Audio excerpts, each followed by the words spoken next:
I'm a 52-year-old male. I'm 35. I'm a 27-year-old male. I'm 18. I'm a 75-year-old man. And I'm a survivor of childhood sexual abuse. I was abused as a young child. I'm a sexual abuse survivor. I'm a sexual abuse survivor. I'm a survivor of childhood abuse. It was the seal of confession that kick-started my journey of healing. Confession has started my healing process. And the Catholic confessional has saved my life. And the seal of confession has brought about healing. And my healing began under the seal of confession.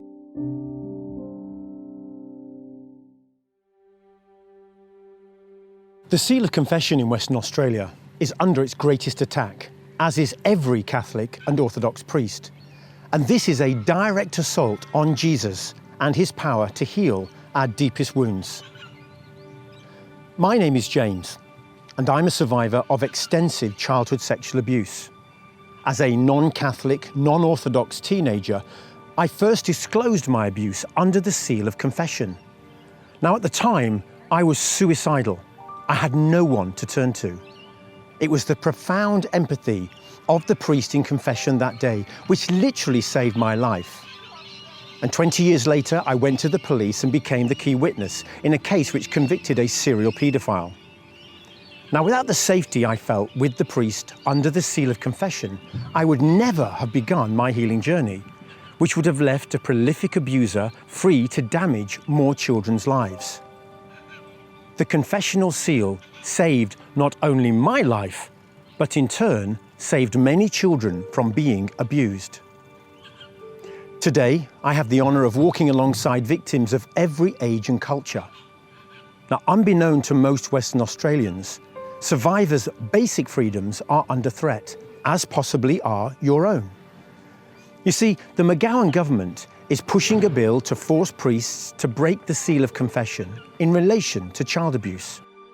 And this proposed bill has passed Parliament's lower house, but was transferred by the upper house to something called the Legislation Committee. And this committee is now asking the public to send in written submissions containing relevant concerns about the bill. And let me assure you, there are many concerns. Please see the fact sheet that we're providing, which outlines some of these concerns. And the deadline for submissions is Friday, the 24th of July, so time is short. The government's role is to deal with crime, not to deal with souls or sin, so it has no place to override churches' teachings and traditions.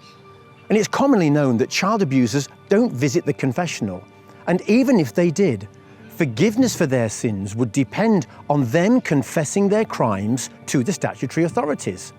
Now, if it happened, then that would be a win for both society and the government. But instead, proposed interference by politicians has started frightening away not just abusers, of which there are few, but survivors themselves from the confessional. Few people realise that victims and survivors often visit the confessional, whether they're Catholic or Orthodox, non-Catholic, non-Orthodox, and yes, even non-Christians. Why do they do this? Because of the seal of confession.